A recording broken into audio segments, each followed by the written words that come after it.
Hey guys, you're now listening to the Coaches Network podcast, a podcast aimed at anyone who's passionate about athlete, talent, and personal development. My name's CoachYas, and I'm a UEFA A licensed football coach, coach developer, and content creator. I'll be sitting down with a range of guests to discuss their journeys, their life lessons, and how you can make an impact. Enjoy. My name is CoachYas, and today I'm joined by my co-host Ben, as usual. Ben, just want to let listeners a bit about yourself. UEFA A, a Masters in Sports Coaching. I'm currently coaching the Captive Academy. Brilliant. And guys, today we've got a very special guest with us, Huw Jennings. Huw Jennings is the current Academy Director of Fulham, and he's got a host of, high-profile jobs that he's had in the past within the Academy game. How are you, Huw? Very good, thank you, guys. Morning. Morning. So, Huw, we're just going to get straight into it. Just for let listeners know a little bit about what you do now, or more so importantly, where your journey started all them years ago. Yeah, so as you mentioned, I'm the Academy Director at Fulham. I've been at the club for over 11 years now, and still enjoying life, in spite of the challenges we face at the moment. My journey started way back when I imagine a number of the listeners were apples in their parents' eyes, and that was back in the 1980s. So mine was a route through teaching and education. I had a limited playing career for a range of reasons, not least ability. But actually at that time, growing up in rural Buckinghamshire, there was limited access and opportunity to be able to get into an organised programme. But I made a decision pretty early that I would like to get involved in coaching. And when I started my first teaching job at a boys' school in Cowley, a district of Oxford that you may be aware of, where the motor industry is based, I started coaching through the schools district programme.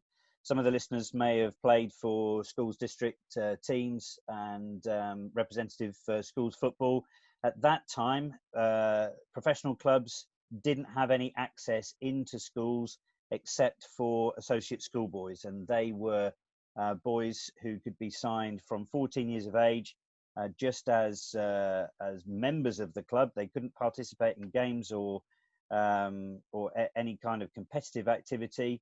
It was like a pre-apprenticeship signing, really. So at that time, all representative football was in the hands of schools. A number of people historically believed that wasn't the right approach, and that school teachers were the wrong people to be organising and coaching young players at that time. But I absolutely loved it, and it was a fantastic experience for me. And I got all my mistakes, or well, some of all of my mistakes out of the way, and spent 12 very enjoyable years coaching and developing young players through the schools district, through county schools, through regional schools. And then when Centres of Excellence started, the forerunners of academies, I joined the Oxford United Centre of Excellence, the local Centre of Excellence, and started coaching there in the under-15s and under-16s from 1988. So a long time ago now, lads. But yeah, it was a really enjoyable period in my life. You know, there was a freedom, there was an opportunity to fashion your philosophy, fashion your thoughts on the game, as well as hopefully do the best you could to try and develop young talented players. Yeah, just on that, like you said that you come from a background of teaching, and obviously nowadays there's a lot more accepted in the game for teachers to be coming in, but and you've already started touching it, that there was some sort of like initial sort of barrier there. Can you just touch more a bit about like when you started your coaching, what was like the difference that you were seeing and sort of similarities that you were seeing to teaching? Well, I mean, teachers, and I think at that time, incidentally, so teaching and coaching were seen as being very different. Coaching was the preserve of former professional players who were coaching in the professional game from youth team upwards. There were a few county associations. I mean, Surrey is one of those that's been very active with the Coaches Federation. But ultimately, teachers were getting involved in coaching football, utilising predominantly their skills as teachers in a coaching environment. Now, for sure, many PE teachers had gained rudimentary coaching qualifications. And I wasn't a PE teacher. And one of the reasons I was able to get involved in coaching football through representative teams was because I could dedicate the time. I didn't have to take the time to be involved in working in my own school with PE and individual school sports. So what I did relatively early was to get in contact with the Oxfordshire County Coaches Association and try to team up with people there to get ideas, to attend some of their events, and also eventually to join the qualification network, which at that time, by the way, there was, if you like, an entry qualification, which was called a prelim badge. Prelim. That's right, the prelim badge. And then from there, really, you went to the A license. So there was what's called a preparation badge. But for most people working in football outside of the professional game, it was the prelim. The prelim was the badge that you would aspire to, and it was a relatively extensive course. I think it graduated into the B license because I did a conversion from the prelim to the B license at some point. So, sorry, it's a long-winded answer to the question, and I'm sure I've already turned off 95% of your listeners here because this is an antiquated world. You want every single detail.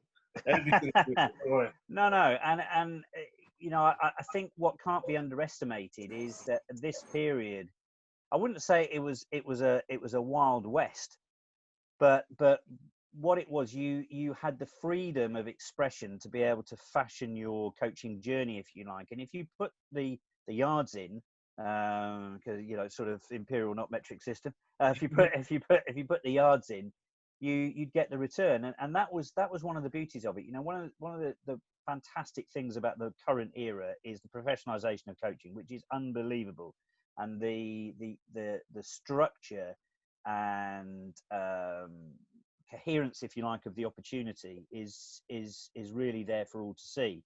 But I think there's less freedom to be able to fashion your own journey as you see it, because one, there's so many more coaches, and there are less opportunities, perhaps because of the volume of coaches that are out there.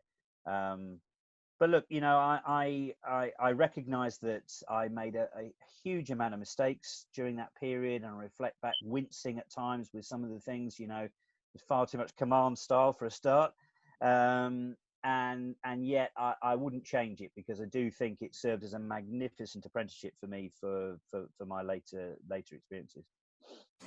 Just on that, you talked there about firstly, initially, the amount of opportunities there are available now, and the way, I guess, coaching has become more professionalized in that respect.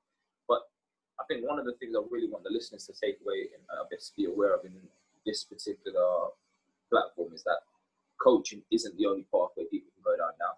So whilst maybe the coaching opportunities might be difficult to come by, I think yes, definitely, I agree that there's a large number of coaches, but there's also more roles available in clubs now, for, I guess, people wanting to make a career in the game. But also, would you not say that there's been more roles developed in the I guess certainly the academy pathways and the youth development pathways than there was maybe back then? Oh, absolutely. So, I mean, you won't believe this, but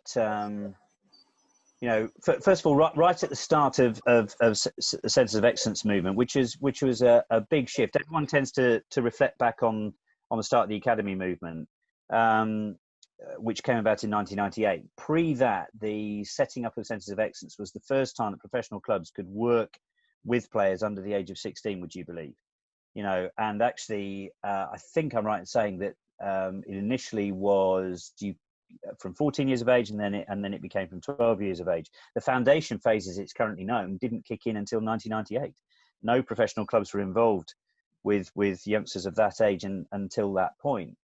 But in response to your question, yes, I mean, you would have at that time, you'd have the youth coach, because it was known as, and it was an under-18 team, it was the youth coach, and you would have the youth development officer.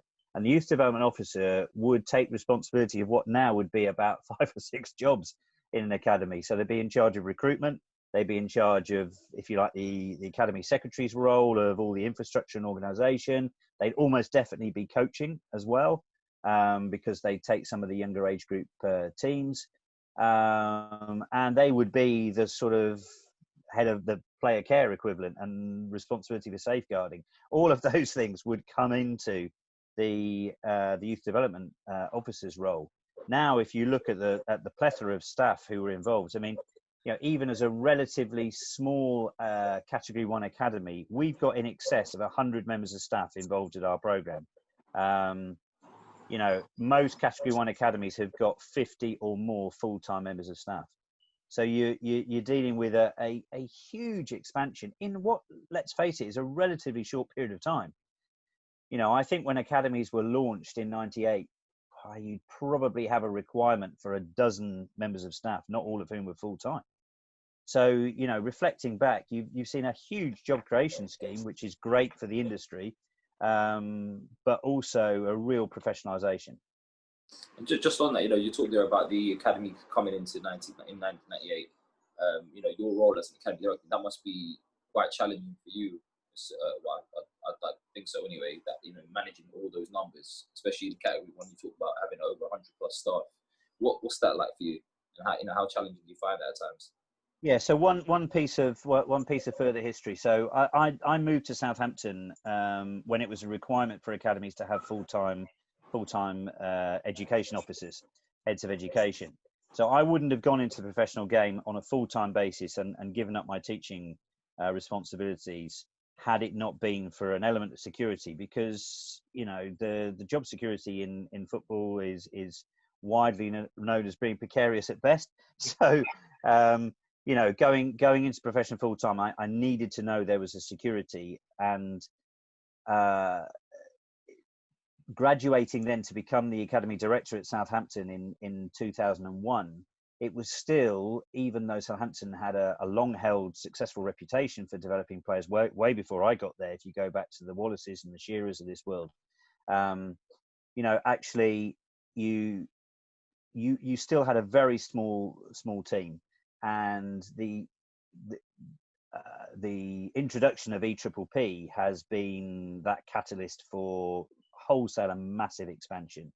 And now there's for all the benefits we receive, there's no prospect of an academy manager being hands-on in every area, nor should you be. You are managing a program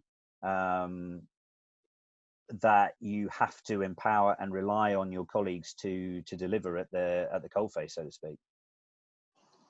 Definitely, and I think obviously as part of that, you've got to make sure you've got the right people, and a large part of your role is about delegation, essentially, isn't it? I just want to take you back a little bit about the journey that you've been on so far. You talked there about doing your prelim badge all those many years ago when me and Ben were little apples, apparently. That acorns or apples? Acorns, maybe. Probably yeah. acorns. No, you take us back to that aspect of things. How would you say you view the changes now in terms of the coach education system? Because there's been a lot of changes over the years, I'm sure, and certainly within the last 5-6 years in particular, there's been a massive shift in terms of what that coach education pathway looks like. And I guess even in terms, not just in terms of the content that's coming through, but in terms of also the style of delivery from, I guess, the governing body themselves. What are your thoughts on that? Oh, the improvements are immeasurable. Let me give you a couple of examples. So everybody who studied on the prelim at the time I did it, which would have been late 80s, early 90s from memory. So the FA curriculum was stop, stand still, in part, okay? So, everybody delivering the prelim at that time. And I had Frank O'Brien on mine, who's an erstwhile Chelsea coach, who many people will be familiar with. He delivered that. And, you know, if you didn't follow the strict approach that was given by the tutor, the lead coach, then you wouldn't pass. So you had to do it the FA's way. And by the way, that was replicated at A licence as well. And at that time, incidentally, at the A licence level, so they had 2 A licence courses a year. The first was for former professional players at the end of the season, and the second was for all comers in the school holiday, when it was perceived that most people were going to be available. 2 weeks at Liverpool. The pass rate on the professional players or former professional players course was somewhere like 85%. The pass rate on the other level was 15%. You know, and that was because, well, 2 reasons. I mean, look, you can never deny the knowledge level that former professional players will have in, if you like, the application of the game in practice. But that doesn't make you a great coach.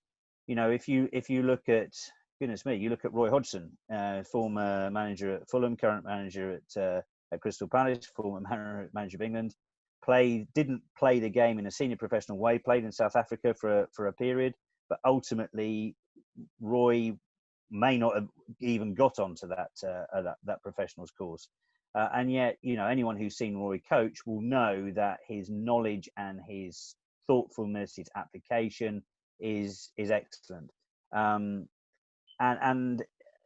it was, look, I would argue that it was there was a jobs for the boys element to this, and it was also about keeping people out. The FA prided itself at that time on less people having the A licence, not more. It wanted less people to have the A licence. It wanted to keep it as an exclusive club. So if you didn't follow the FA's approach to the way in which they operated, you had no chance anyway. So the capacity for you to be, if you like, individual, was not available. But the other thing I think is absolutely critical is you were all set up to coach adults. So even though the vast majority of us were coaching young players, and most people who took the prelim would stop at that, if you like, and utilize it to coach young players, all of the qualification was about coaching adults. So you never first of all you coached each other, which okay is fair enough, but there was no young players were brought in for your coaching assessments. And by the way, I had goalkeeping as mine. So, the W, you know, it was just absurd, really, that there was a belief that this was a sort of world-leading coach education scheme. Now, fast forward that to now. Think about what we've got. We've got, first of all, you've got an extensive suite of qualifications and programs for learning, which are second to none. Look, I've not always been the biggest fan of the FA, but the FA was the first federation to introduce youth coaching right the way through all the ages, at a time when UEFA was only sanctioning a youth course from 17 plus. Then you've got all of the specialist coaching, which now has become a much bigger element to the programme. So allied to that, you're assessed usually in your own workplace. You're assessed in a multitude of different ways by coach educators and coach mentors that have had proper and effective training and development. And critically, all of this is centered around, you know, child-centered learning, for want of a better term. You know, that actually, when you're looking at the development of young people, it's not in the context of coaching adults, in the context of working with youth. It's quite interesting that you even refer to it as like child-centered, as opposed to even player-centered, because it is the child that comes before the player in that aspect there. And I feel sometimes that's forgotten by coaches. That, like, you know, I've been tuning into quite a lot of these webinars going on now, and there's quite like a resonating message with it in regards to, like, you know, building relationships with the players and whatnot. And just to touch back on Yas's point, the courses have changed quite a bit. Like I was fortunate or unfortunate, whatever you want to take as, to do the old format of the UEFA B, and then I've done the new format of the UEFA A. So I kind of saw the difference there a bit. Obviously, it would have changed a bit from back in your day. But like, what do you feel like? Even though now that we've kind of gone to a place now where like coaches can develop their sort of personality and philosophy within whatever environment it is they're coaching, that we've lost a bit in the bit of the sort of technical and tactical aspect of it? Well, I think something I'd reference just what you said earlier there. So the child-centered versus player-centered. Listen, as you know, I come at this from the basis of a teacher, from the basis of working with young people. My apprenticeship, if you like, in working with young people, I think has given me the skills to be able to view coaching and learning and teaching synonymously. And I would urge all coaches to reflect on that, because if you imagine that you're qualifying on your coach's journey and you're developing yourself as a coach to be the next Jose Mourinho, I think you need to think again, because working with young people, and almost by his own admission, he wouldn't think he was particularly good at working with young players, by the way, yeah. Jose. We know him at Fulham because we had his son with us for a short period. And, you know, it's I think, really important that coaches embarking on their journey today understand that they are there to help every young player become the best they can be. And it's not the player comes and the child comes before the needs, if you like, of the coach. And so your comment then on the technical and tactical piece, actually, I think to a certain extent it's the reverse. My concern, and especially at this period, is that actually we spend a little bit too much time over-analysing, and we arguably complicate the game to the extent that when we're educating young players, we're a little bit too obsessed with how Liverpool are utilising their fullbacks, and that we're not seeing it from the steps in the journey that are required by individuals and groups to reach their potential. And we're slightly fast forwarding to the adult end of the game because we've got so much capacity to analyse the trends in the game that we're losing sight a little bit of the steps that are required and what young people need in order to be able to get to the final outcome. Just on that, you talked there about really adopting almost a adult mindset towards I guess the coaching that's going on. Really talking about the technical aspects there. And I think the key thing that you've really said there is that we really need to focus on the child. So it is much more about the social and the psych stuff. Now, just on that though, what would you say to those coaches who are maybe thirsting for that technical side of things, but maybe not really got the platform to do it yet? Because obviously part of the journey or the quote unquote apprenticeship, if you want to refer to it as, of becoming a coach and becoming a more seasoned coach in that respect, is obviously going through the stages, maybe working through different players at different age groups. Or would you advise any coaches that are listening to this, maybe still thinking about where they want to end up, to experience to those different age groups, or if they've got a set age group in mind or a stage of that development pathway that they want to kind of focus on, to really just go in and hone in on that? Yeah, so listen, there's a lot in there. What the message I'd want to try and get across is first of all, it's an absolute privilege in my view to work with young players. And if I was starting again, I would try to spend a lot more time focusing on working with the youngest player, because actually I think that represents playing and arguably coaching in its purest and best form. Now, listen, you do have to have a particular set of skills to be able to work with the very young player.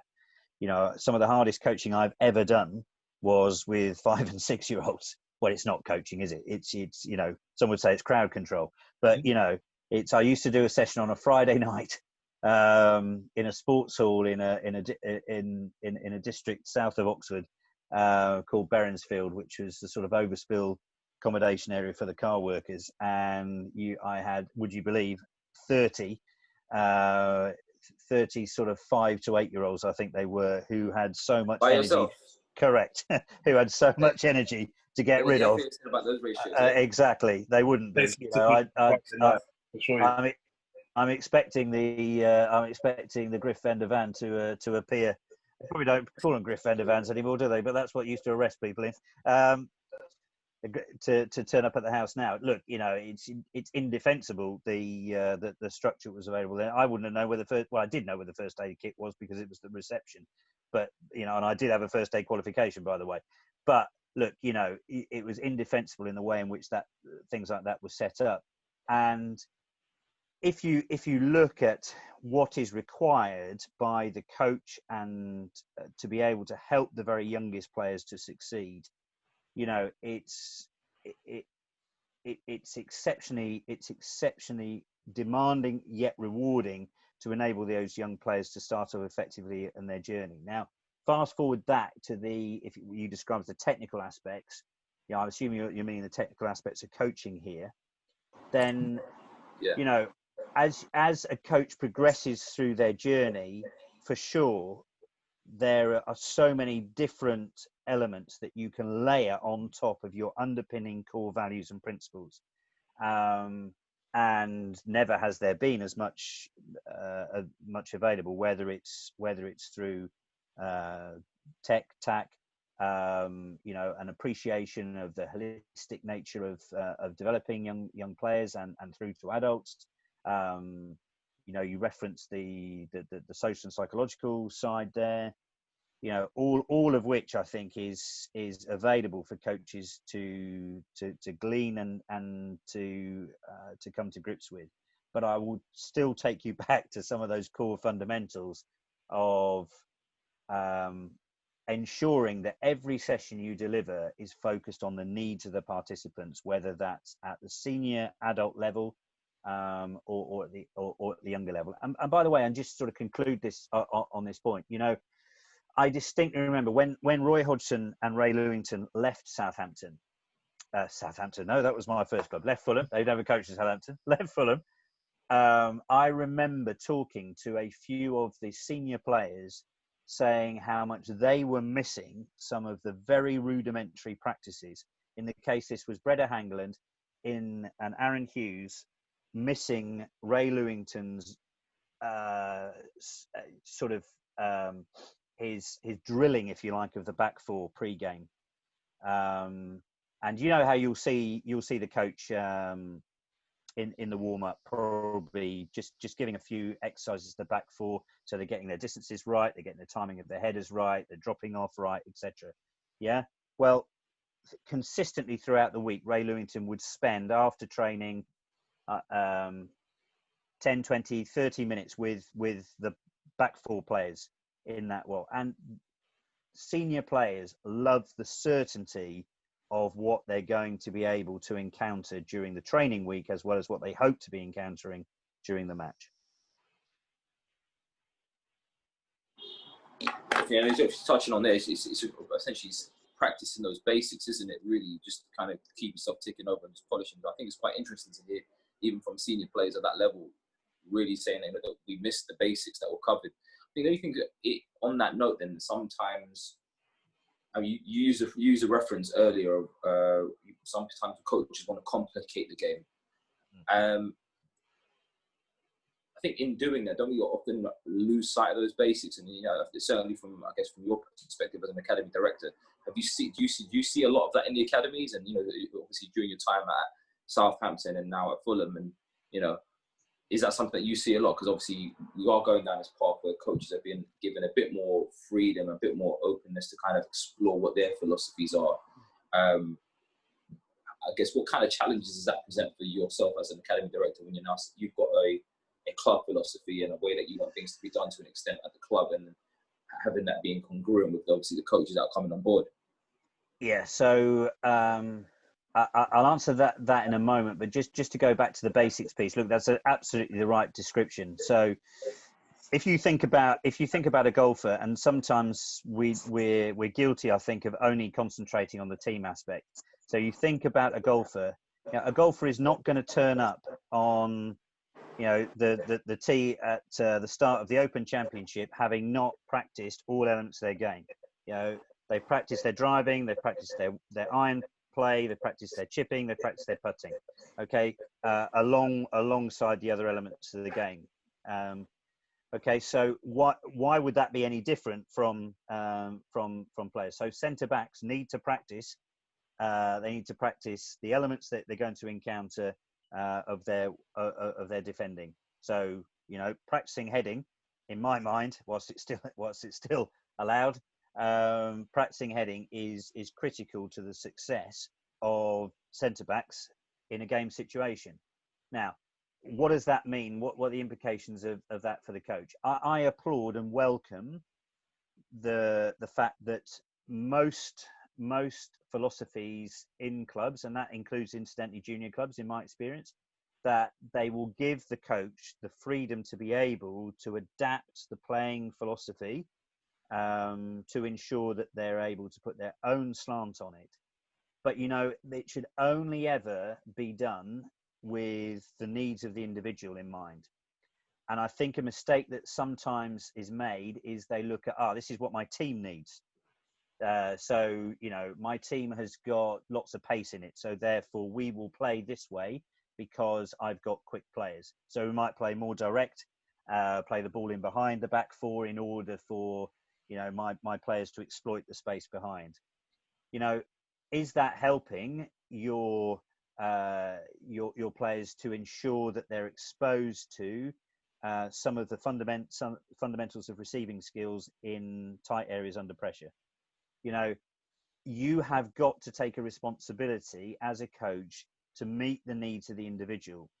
And if you don't do that, in my mind, you're selling that individual short. Now, I appreciate entirely when you're working at the grassroots level. And by the way, I've done this, not just with a group of 30, but I've coached grassroots teams in junior leagues. I've coached under 18 teams in youth leagues. So I feel, although it's some time ago, I know that pyramid, if you like, that element to the pyramid, and there is some excellent coaching out there, by the way, and where some of that coaching, I think, really meets success is when the coach understands his or her responsibility to ensure that the individuals get exposure to the elements they're going to require as they go to that next level. Huw, you touched on there about having a bit of experience in, I guess, knowing the landscape of coaches from the grassroots community. Now, you haven't always worked in the elite game or the academy program. So in between your time at Southampton and now moving into Fulham, where you are currently, you actually had a bit of time at the Premier League, also at the Nike Academy, didn't you? Yeah, I did, and the context for that is that Southampton were struggling post-relegation. It was a public limited company, so unlike, which is very rare now, I can't even think, there may only be a couple of clubs that are listed currently, and it was self-evident that the club was going to go through a difficult period. A job came available at the Premier League. Dave Richardson was retiring, the former head of youth, and I had discussions with people at the Premier League and decided to see if I could secure the role. And it was a great experience because I didn't find out a huge amount about. I don't think I learned a lot about the game, but I learned a lot about the infrastructure that surrounds the game, and spent a lot of time in the sort of political sphere. And as a former teacher of politics, that if you like, had some resonance for me. And yeah, it was a very, very interesting period. Arguably came perhaps at the wrong stage of my career. I still had a lot of thirst for the club environment and a lot of thirst for wanting to continue to work with young players and the coaches of young players. But I learned a huge amount in the 3 seasons I was at the league. Just in regards to that, like, what was exactly like involved in the day-to-day of that role? Because it seems like quite an interesting role. Were you like liaising with quite a lot with different academies at that point?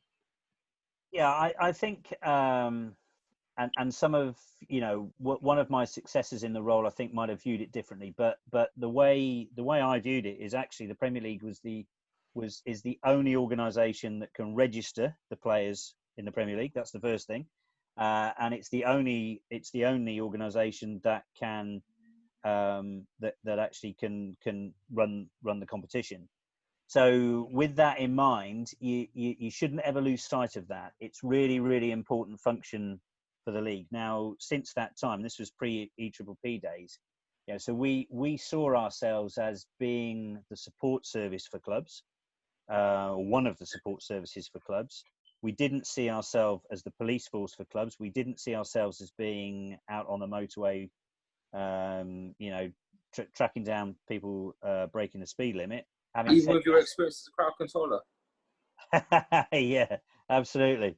But having said that, you know, with if someone sped past our fixed camera and was doing 95, we'd do something about it. So there was an element of enforcement of regulations. But fundamentally, I saw myself and my team as being available for to help clubs to support them. And a lot of my time was spent from a club context in actually trying to encourage execs at clubs to back youth development, trying to encourage the infrastructure of clubs to understand that the academy movement was a really vital part of their program. And that's where EPP, when it came along, was such a catalyst for change. You know, no one can underestimate that. And you know, I think Jed Roddy's contribution in that area, and I've said this to him on a few occasions, winning that war, if you like, as Howard Wilkinson had done previously with the introduction of the academy movement, was absolutely pivotal. You know, the time that I was at the Premier League, there were distractions for the league. So it had a real challenge on with the European Commission in relation to the perception that the Premier League was a monopoly. And there was a big fight on with that. So I spent a lot of time promoting the value of youth with European politicians and the European Commission. And the other thing was the 39th game. I don't know whether you guys will recall that. So it sort of turned out to be, and Richard Scudamore, probably the most talented executive I've worked with in football, always one step ahead, brain the size of a planet. Fantastic executive. You know, he probably made 2 or 3 mistakes in his time at the Premier League, and this was one of them. That he agreed to. It was an Australian concept, actually. The setting up of the 39th game in the Premier League, so every club would play an additional game against one other opponent, and that game would be staged across the globe. So you'd kick off at sort of 7 a.m. UK time in Sydney and finish sort of 10 p.m. UK time in California. So the concept was fantastic. That wasn't the problem. The problem was the integrity of the competition, and it breached that and it fell down. So, you know, there were real distractions at that time at the league for the execs, and youth development was not a top priority. And just in regards to that, you've now moved on to your project with Nike, whatever you want to pronounce it as. And that was quite like an interesting project when it came out. It kind of exploded into the scene in the sense that it kind of gave players that may have dropped out of the academy system like a second chance of like having like a series of games and like professional coaching, isn't it? How was that like when you first stepped into it? Because you've never really seen something like that before its time. Oh, it was extraordinary, absolutely extraordinary. And a shout out to Adam Gardner, who was the young Nike employee who was given the responsibility to set up the program. He's just been appointed as, I think, commercial director at Arsenal. You know, very bright guy, Adam, and very skilled, considering he was very youthful at that period. But yeah, it was absolutely extraordinary. So, as I'm sure you're aware, Nike is the ball sponsor for the Premier League, and as part of that deal, it had a pot of money that was set aside in CSR a sort of social responsibility program, and both the league and Nike didn't feel that where the money was engaged at that time was working. And so we sat down as a group of people to talk about the concept of the Nike Academy. And I've never seen anything like it. So when you realize and you see the power of a brand get together, whoa, it's something extraordinary. So in a very short space of time, we put together what was initially a virtual academy in the London area that trained, when we trained predominantly at Arsenal, London Colney, and played games around the sort of London region for the first 2 years, that was, I think. Before then, the academy settled at Loughborough and then on to St George's Park. But what Nike really delivered was not only the second chance opportunity for domestic players, but it also promoted a program called the Chance for youngsters globally. And we held this showcase at Barnett's The Hive, which was new at that time, and stayed over at Sopwith House in St Albans. You know, flew Figo into Wembley to do the announcement of who was going to make the game at MK Dons, the last 32. And so I'm sharing a platform with Figo. I wanted to lose Figo. Making this announcement there. That's right. Then when we announced the graduates from the chance to get a year's residential with Nike at the Nike Academy to be launched in Loughborough, Gianni Van Bronckhorst was there. Jack Wilshere was there. Oh gosh, the Nigerian midfield player for Chelsea, whose name escapes me just. Don't know Cole. No.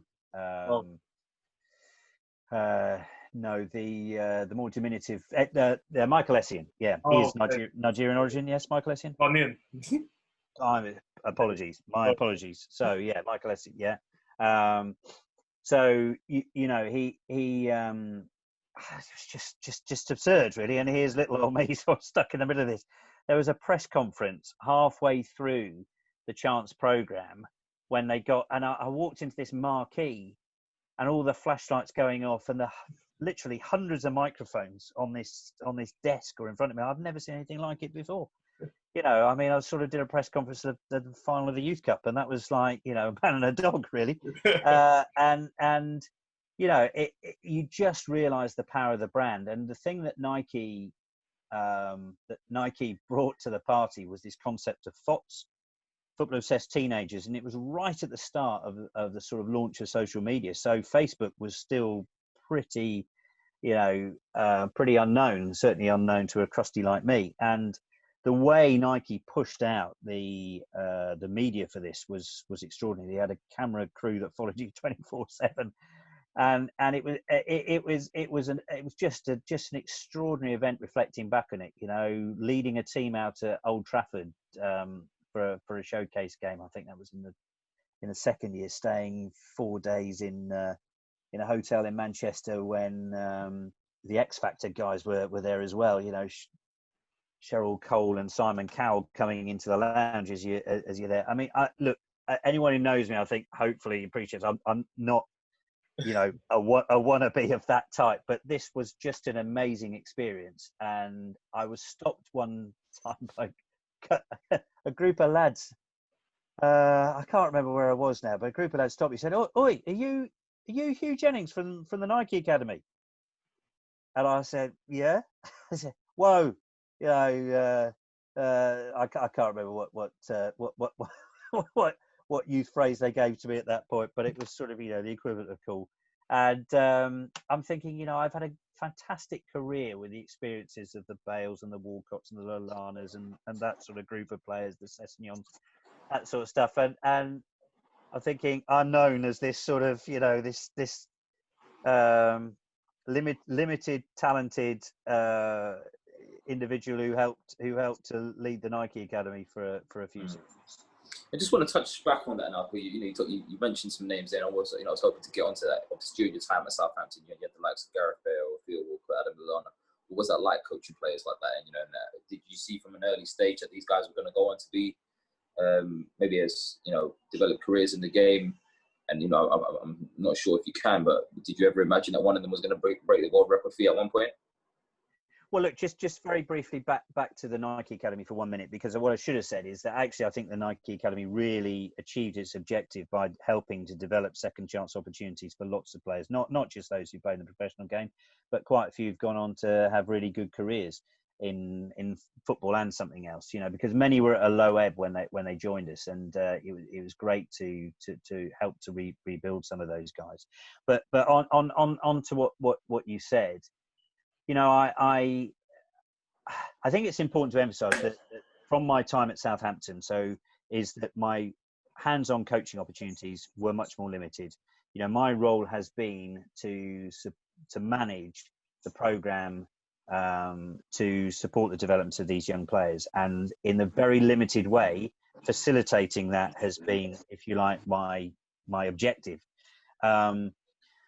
But you know what you learn from those experiences, and if I take Adam, I distinctly remember an occasion when George Burley elected to award an alternative player, I won't embarrass him by naming him, with an extension of his contract, and not Adam, and another player at the time, Adam's contemporary, Lloyd James. And it was right on at the time I was leaving at the end of the season, and I was trying to, if you like, tidy things up and working on the end of season protocols. So, and Adam was bitterly disappointed. He let me know, and listen, I respect that of Adam, because you know, he's always been willing to tell you as he sees it, and his family the same.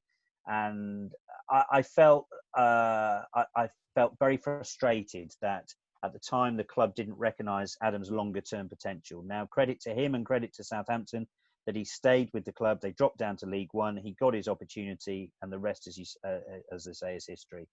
You know, and then you sort of reflect on the flip side of that. Look, when Theo Walcott walked in the door at Southampton, it was pretty clear what we had. You know, we had a burgeoning talent. Apart from anything else, we had the pace of a player who was like, you know, an Olympic sprinter, to be able to just, you know, show.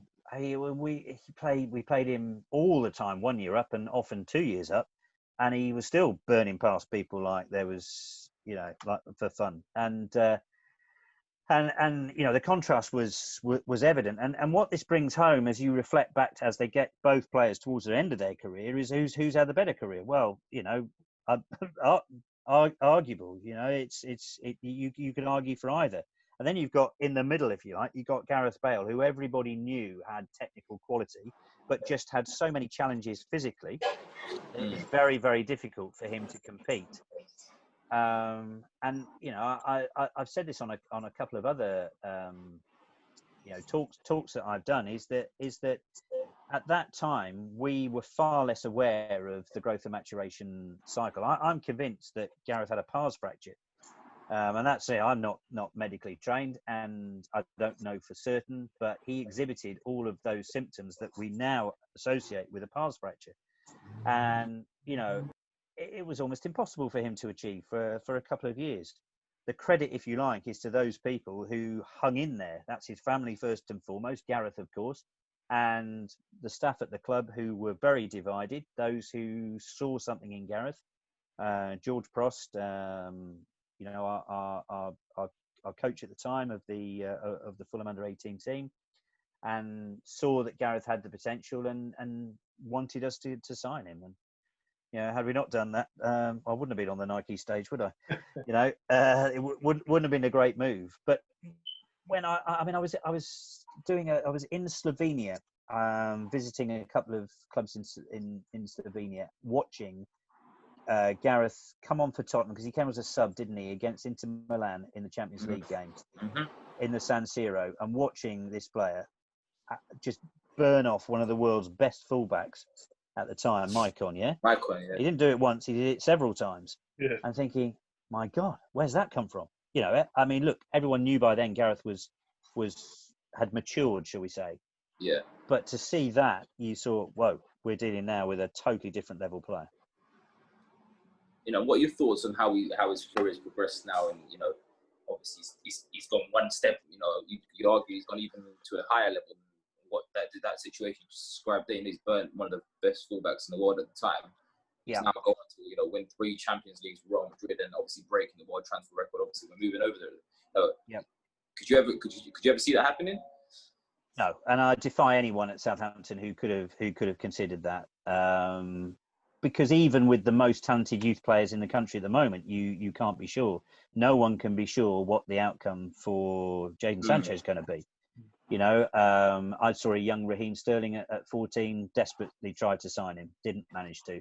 I saw a young Jordan Ibe at the same, pretty much the same age, also tried to sign him. Now, look, you know, others we'll see where their respective careers end up, but at the moment, it's clear to see that Raheem is doing extremely well.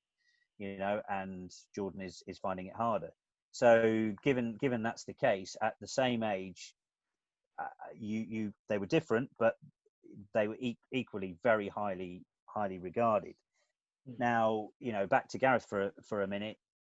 That's one of the reasons why. And listen, if we all knew what the outcome was going to be, we might as well go home, mightn't we? So, you know, that's of course the real joy is that it's that assessment of potential and the consideration that you might be able to invest in that potential to see where it takes the player. I collaborated on an article with The Athletic recently about Gareth, and you know, as you are reflecting back on that and considering that era, you realise that we were fortunate in lots of respects, but also we did do a lot of things right to foster the talent and to enable that talent to flourish. And I am very proud of that achievement of the team at Southampton at the time. And just on that, then you talked there about doing a lot of things right. What would you say are some of the key ingredients to that success that took place then? Well, I think we always considered the needs of the individual. At that time, it's probably less on the technical aspect of that. Although, you know, I do think we helped the players to understand what the fundamental requirements are to be able to play the game at the highest level. Partly that was through the philosophy and style of play, and partly through the coaching program. But it's much more as the way in which we looked after them as people. You know, we had an academy lodge, which has been widely reported at the time, run by a fantastic house parent in Julia Upson. And it was something that it was probably a time-limited era, but it worked at that time because it enabled those players socially to develop a level of comradeship, to develop a level of appreciation of self, to be able to move away from home and operate in a very different environment, and yet for it still to be home. All of those things, I think, were great preparation for life. Had a few scary moments, the occasional call out late on a Friday night, etc. And the local talent was taking an interest in the young players in the building. Right. But Is that you when know, you got your high-vis jacket back on and started controlling the crowd? Yeah? It was more undercover than that, I think. There was an occasion when a young lady knocked on the door and with baby in arms, suggesting that one of the inmates might be responsible. Right. Okay. So yeah, it was entertaining. The dining room window was put in by a brick on one occasion as well. Some of the stories that didn't make the Athletic article, that's for sure. But you know, it is with the sort of that sense of, I think we helped those players to help themselves, and that wasn't just from the on-pitch perspective. It's also good. So Julia, who I very occasionally keep in contact with, that I know that the vast majority of those boys at that time regularly keep in contact with her, and that tells you everything, you know, because it tells you that they recognise the contribution that she made and the environment made in helping them to succeed. And that's not just, you know, the Walcotts and the Bales. That's the Dexter Blackstocks, the Leon Bests, and the David McGoldricks of this world, who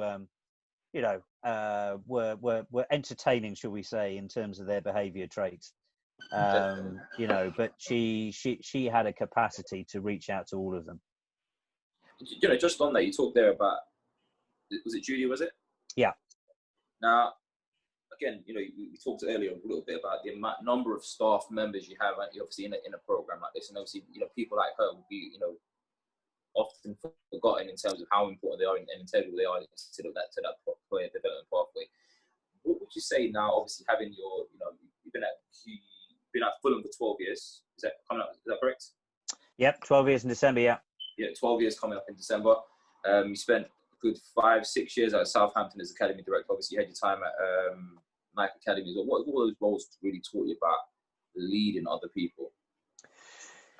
Yeah, and listen, I'm on the pilot group for the Academy Managers Leadership Program at the moment, and is that with the Premier League, is it?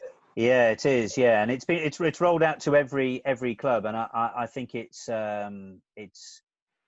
well, I hope I speak on behalf of the Academy Managers. It's the first time there's been a really extensive program to follow. We've lost Yasser. Has he decided? I'm boring him, I'm sure. No, that's it. Oh, I'm sorry. Right. Yes, of course. So no worries. No worries. You know, it's the first time in my career that I've really adopted any sort of appreciation of reflective practice. Funny enough, later today, I've got a video call with one of my 2 mentors on the program. I've never had mentors before. I've had, not as in sort of, named official mentors. Yeah, official mentors. Thank you. And it is the first time that I've undertaken any reflective practice. And from a leadership perspective,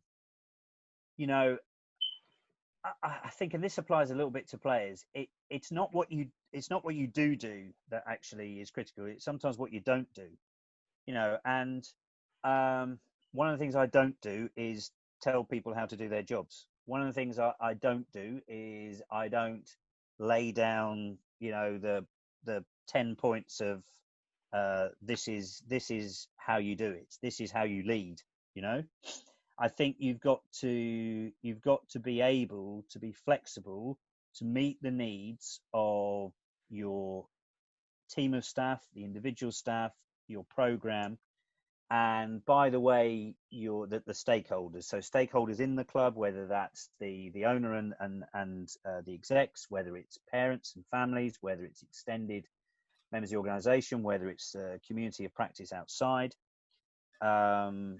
And I think that it's critically important that you look at yourself first. You look at the way in which you work and operate, the standards you set, the values you promote, the principles that you believe in, and from that emanates, I hope, an approach which is reflected in the organisation.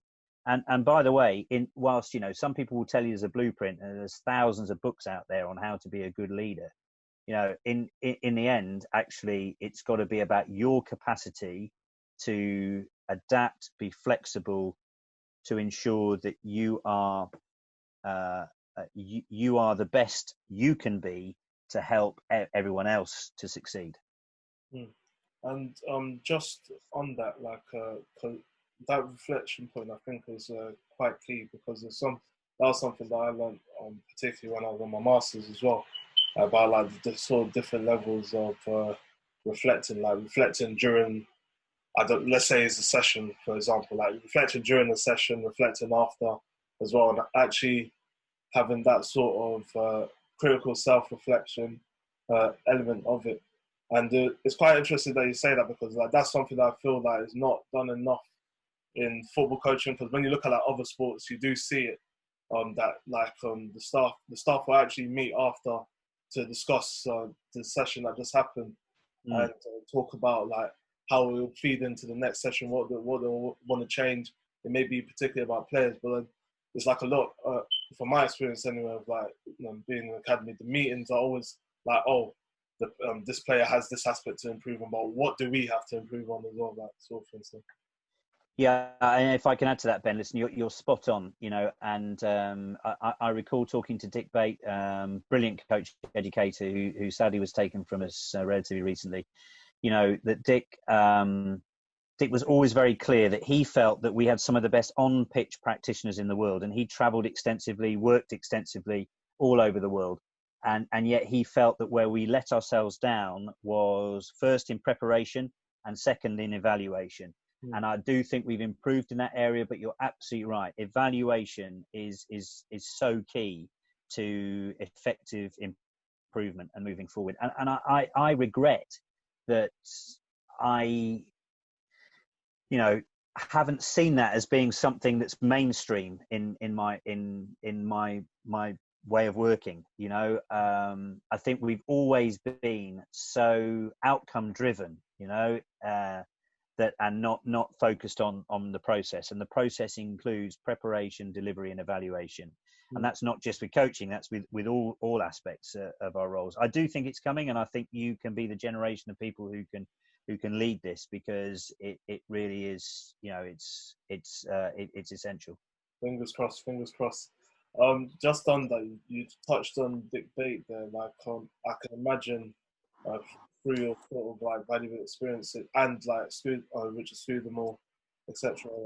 I can imagine through your valuable experiences that you've had, a lot of influences in the form of, like, you already started to mention it, they're mentors, but like unofficial sort of guys that you would look for in a mentorship role to in your past or in your present now that you've looked up on. Who were they, and what is the biggest lesson that you learned from them?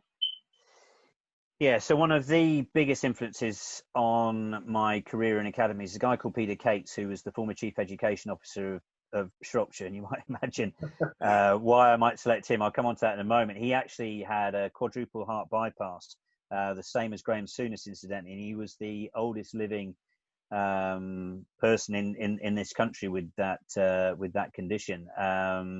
Sadly passed away a couple of years ago, but got into his mid-70s, which was extraordinary considering he had the operation 20 years previously. And the reason I select him is actually he was the first education officer for the Premier League, and he left his role as Chief Education of Shropshire to have a quieter time and join the Premier League, which was a new organisation in '92, and then with the launch of academies in '98. And he was on the interview panel for my role at Southampton, and we remained firm friends ever since. And Peter taught me so much about education. He taught me so much about young people and those people who work with young people. And he also taught me how to write properly, which is ridiculous. Having been 12 years as a teacher, actually, I wasn't good at writing. In his case, actually, what he did is he taught me how to write, write proper, if you like, documents, for which I had to do a lot of at the Premier League. And irrespective of all of that, I think what he helped to fashion my appreciation and understanding of what good leadership looked like. So he would be somebody who indirectly. In the football world, I think he really helped me to transition, if you like, from education into football as well. He one of his first phrases to me was, "Just remember, this is one of the last remaining cottage industries." And that stayed with me for a long period. Racing is another example. Horse racing is another example of a last remaining cottage industry. It's changed hugely, and rightly so. But there are still elements of that, which is why the drug of choice in football is paranoia, by the way.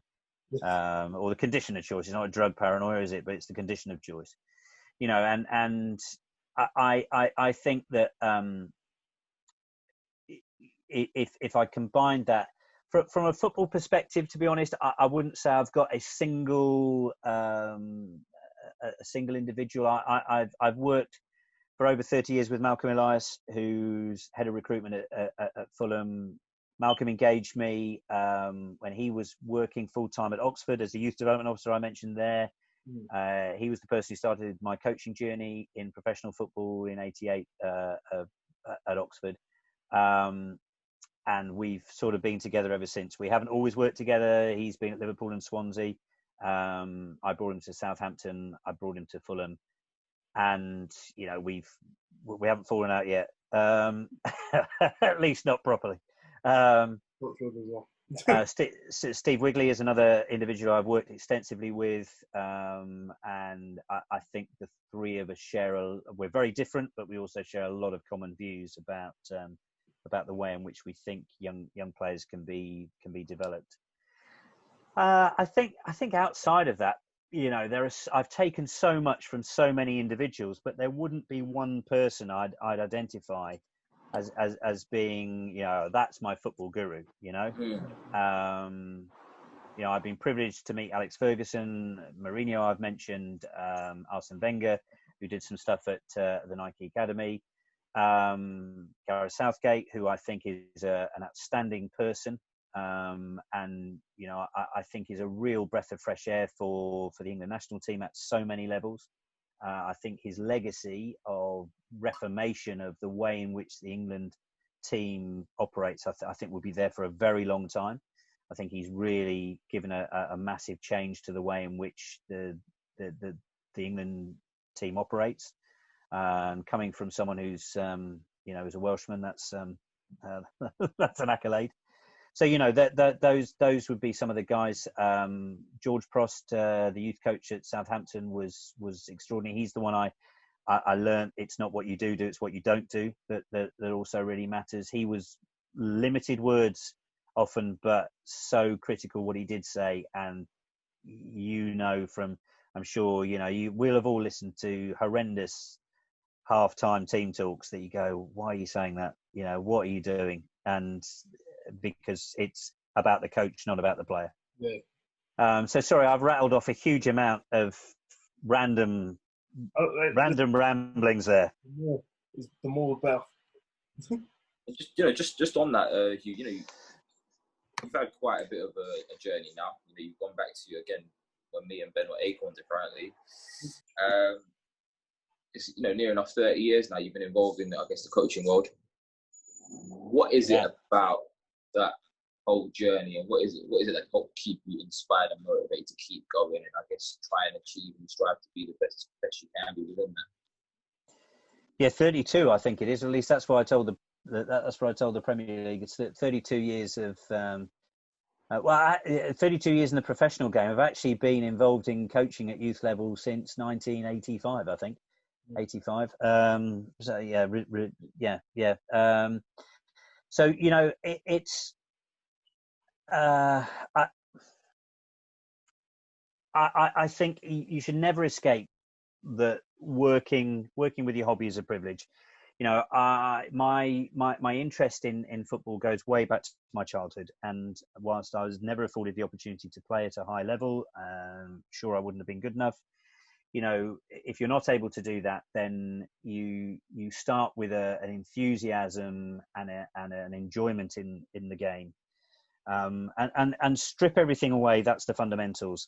Interestingly, my enjoyment now, and I know others who are older than me find this. My enjoyment now is actually more towards the sort of the youth end of the game. I really enjoy going to watch our foundation phase games, because I think there's a purity to it, and seeing the skill levels of some of those guys, it's outstanding, and the freedom with which they play and express themselves, I think is terrific, and it's one of the really fantastic things that I think we've developed over the years. I noticed that Bayern Munich have got rid of their under-9s and under-10s teams, and look, I get that. I just hope they continue to coach those age ranges.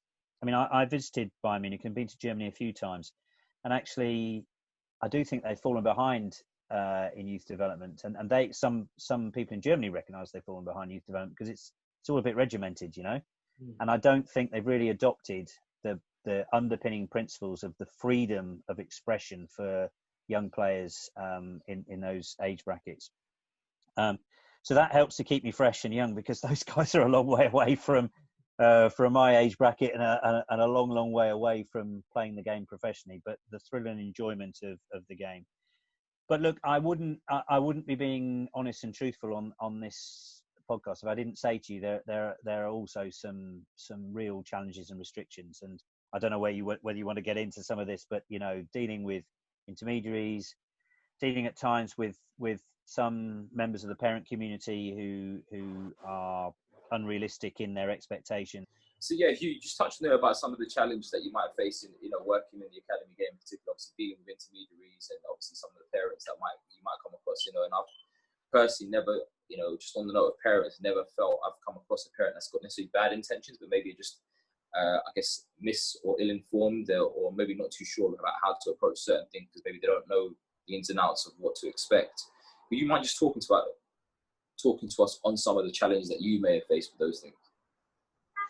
Yeah, so listen, whilst I've maintained that working with your hobby is a privilege, and I retain that, there are times when in my role, it becomes exceptionally challenging when you're dealing with what some people might call the business end of it. So contracts and the management of players in respect of family members and intermediaries. I mean, if I start with intermediaries, first of all, listen, I believe in the principle that you are entitled to independent advice, and I've no issue with that. And I think anyone in football who anticipates that players should only believe what the club says because the club tells them type thing, need to think again. We wouldn't buy a house without conveyancing, and that is a form of independent advice that gives you the guidance that's required. My challenge is over the quality of the advice and the motivation for that advice. And unfortunately, and football clubs have themselves to blame, as well as also the greed, if you like, that's associated with some elements of the intermediary community. What we all need to reflect on is what's important here. And what's important is that the young person is given every opportunity to succeed and develop their potential, to not be exploited, to not be used as a pawn in a game between an agent and an agency and a club or a family, to extract the maximum amount of money. And it's a very complicated area, this, and it's one that's difficult to talk about in a podcast of this nature.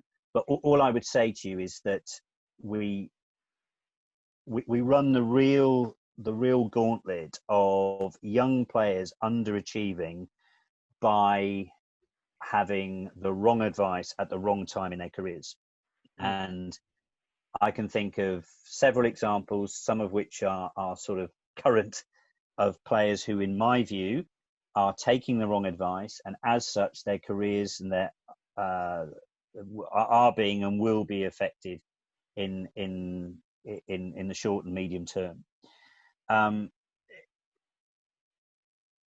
With reference to parents, look, academies need to do a lot more in order to ensure that we have got the right construction of our relationship with parents. We work alongside a London-based group called CoachYas and who do a lot of work with young people and adults in the education, broad education, and they work across disadvantaged groups, they work in schools, they work in local communities, they work with youth workers, lots of different settings. I think they work in the justice system, and what they help us with is trying to, at one level, support parents, and they do that independently of us. They're retained by us, but we don't attend their club and its inner workings.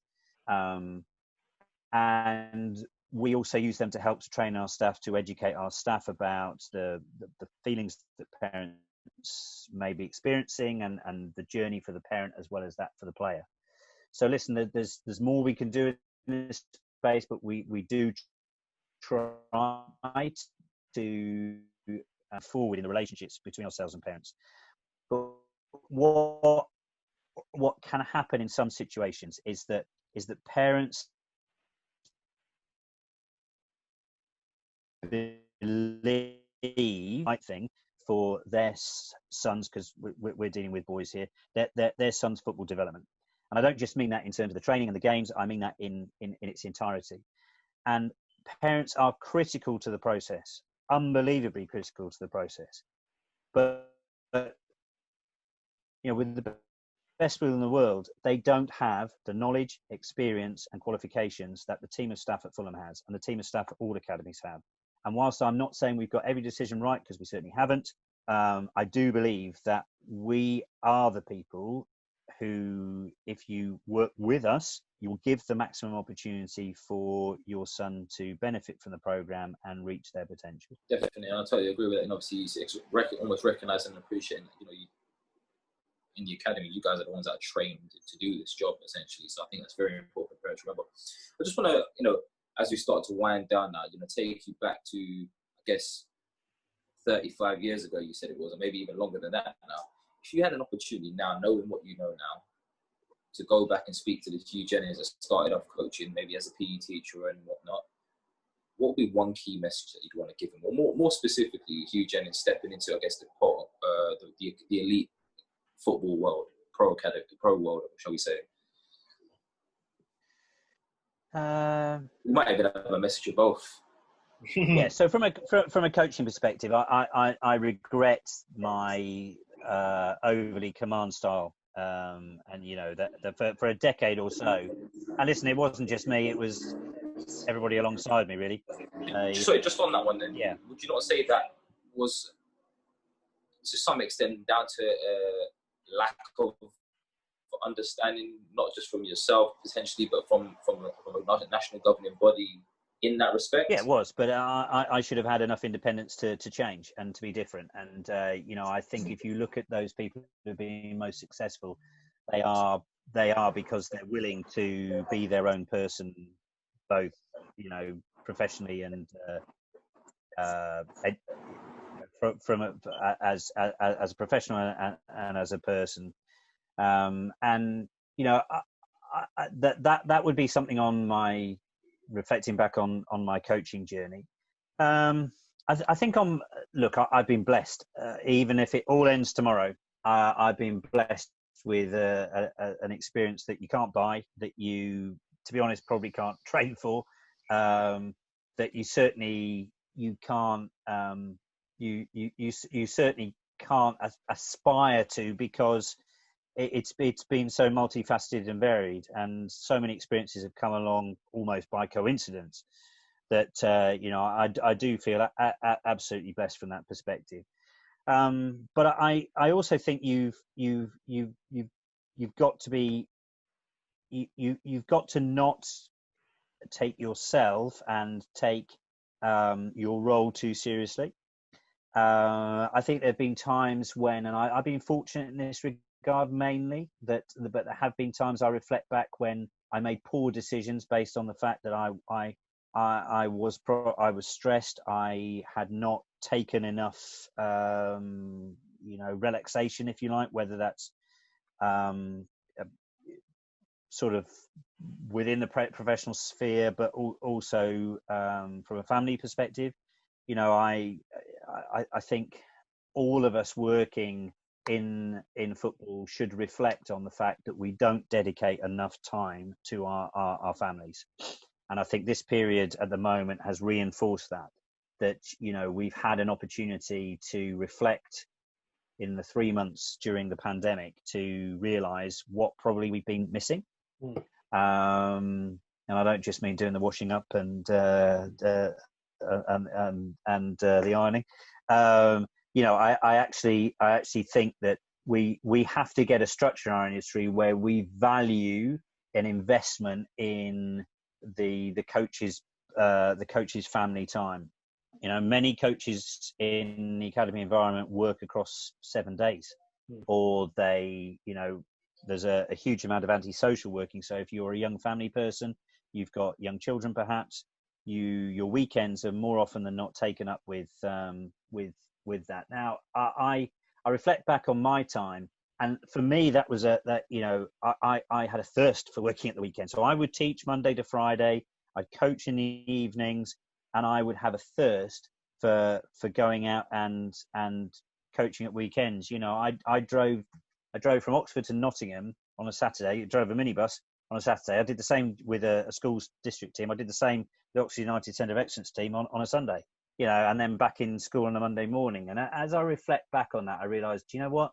I don't actually think that was right for the players, and it clearly wasn't right for me. And things have moved on massively since that time. But we do need to reflect on what is right for the leaders, if you like, of the academy movement. Need to reflect on what is right for those who are working with us. Brilliant. Just again, now you spent 5 years at Southampton, I think it was, a couple of years with Premier League, another 3 or 4 years at Nike, and now 12 years coming up in this December with Fulham. What's next for Huw Jennings? Yeah, I mean, I was 8 years at Southampton, and the 8 years at Southampton, actually, you know, that it seemed like an eternity, even though it was all incredibly enjoyable. But actually, it was a relatively short period. You know, in the sort of 35 years, as you mentioned, I've been involved in youth development. What's next for Huw Jennings? So I even though I spent a lot of time looking back in this podcast, I like looking forward. I don't have memorabilia in the house and don't watch old videos of the past. And I think it keeps you fresh. I like looking forward. I am contemplating when is the right time to step away from a club role, because there is a shelf life, I'm sure. I've done that once with the Premier League, and I'm thinking about what might be the right timing for that. I don't want. Are we going to get an exclusive here? No, you're not. So, but I think I have reflected and thought about what should be the for the first time in my career, what should be the next step and what it leads to. I really enjoy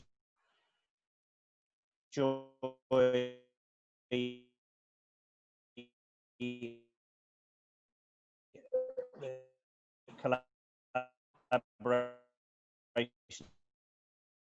and working with other sports, by the way. I've done a little bit working. You had on your brief the quickfire round. So does that mean I've escaped that? I think so. Because I've talked to you to death, so I've escaped the quickfire round. Thank goodness for that. Because I think we're still going with the quickfire round. The quick 3 questions. I'd have been hopeless of that. Yeah, the golden nugget. I saw this on the brief. Well, it would be summed up as saying, "Don't make the mistakes I've done." But I think, look, fundamentally, you must be true to yourself. Be yourself. Don't be someone that you think you should be.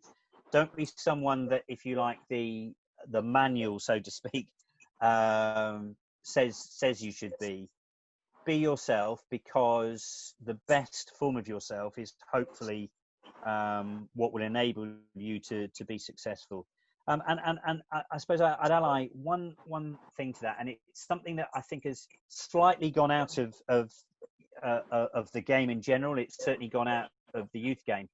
Gianluca Vialli, who appears to be recovering from pancreatic cancer at the moment, he wrote a brilliant book. So brilliant, I can't remember the name of it, but it basically compared football in Italy and football in England at the time. And he said the fundamental difference around about the turn of the century, the fundamental difference was that in Italy, football was a job. In England, it was a pastime.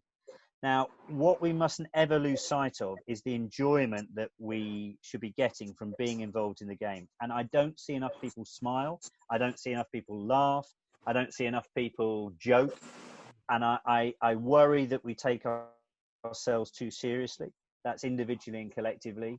And we don't acknowledge the fact that it is a huge privilege to be working in football at whatever level, because it's a game, it's a pastime, it's something that is in its broadest sense entertainment.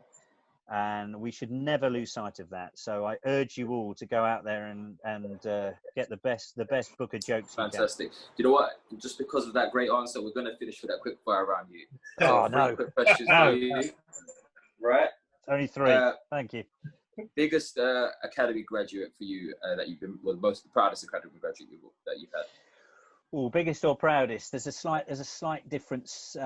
We can go for both. We go for extra question. Go for both. Well, listen, Gareth Bale is the biggest graduate. Yeah. It's a real toss up. Probably. Well, I've got 3, and that's going to kill it. So Theo Walcott is very proud because he's an exceptional young person. I'm really proud of Simon Gillett because Simon Gillett came from nowhere to be a successful player, and ended up playing 250 games professionally. Not many on this call would have heard of him, but he really came out the other end after a difficult start and did well. And look, Ryan Sessegnon is a fantastic young man who I really hope will manage to take his career to the best level possible. So those would be the 3, I think. Yeah.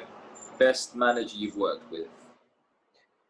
Whoa, best manager I've worked with, that episode. Yeah, okay. So I'm probably, there's a few I'd name that would, so I'm not going to name them. I think I will probably go with Gordon Strachan. Look, we didn't have the best available talent at the time when Gordon came to Southampton, but I think by the end of his time with us, he got us and we got him. And I think that his core underpinning principles for the development of players were excellent. Brilliant. And your proudest achievement in your career so far? Staying in a job. So, golly, proudest achievement. I take a huge amount of pride in helping to develop good people. And look, it's an easy and trite thing to say, but I can think of a number of players not playing the game professionally who are successful people, as well as they've benefited from their experience and the journey they've been on. And I'm starting to include stuff in that as well, because they get younger by the day. I think we should never ever underestimate the young people, young staff, young players to have healthy and successful careers. Fantastic. Well, look, there you have it, guys. Another fantastic discussion again today. Some brilliant insights, plenty of golden nuggets, some high-vis jackets in there too. But listen, ultimately, I just want to say thanks again for everyone for tuning in. As usual, I've been joined by my co-host Ben, but a very special thanks to our guest today, Huw Jennings, Academy Director at Fulham. Thank you for being here, Huw. It's been a very engaging and entertaining conversation for us, and I'm sure it will be for our listeners and viewers too. And hopefully for yourself, it was an interesting one too. Thanks very much, guys. And on that note, guys, you're welcome. And on that note, guys, please do get in touch. And you can get in touch with us at myself on Instagram at the Coaches Network, or on Twitter at the Coaches Net. And Ben? You can get in touch with me on Twitter and Instagram at FocusBXN. And just on that note, if there is any way at all that the listeners could get in touch with yourself, if you've got any social media handles yourself, or I noticed that from the brief. Yeah, even an old crusty like me has got social media. I do use LinkedIn, so you can try me there. But look, if you want to email me, good old fashioned email at Fulham, I will do my level best to respond. I do take I'm as conscientious, I hope, as I can be to try to respond to messages. So if people would like to make contact, it's hjennings@fulhamfc.com. Brilliant. Absolutely, yeah. Well, there you have it, guys. Another episode of the Coaches Network podcast, where our aim is to bring the world of athlete, talent, and personal development together to just one platform. And you can help us with that mission right now by sharing this episode or any of your favorite episodes with everyone that you can think of. You can tag us in those mentions as well on Instagram at the Coaches Network or on Twitter at the Coaches Net. We look forward to hearing from you. Let us know what you thought about today's episode. And until next time, guys, take care.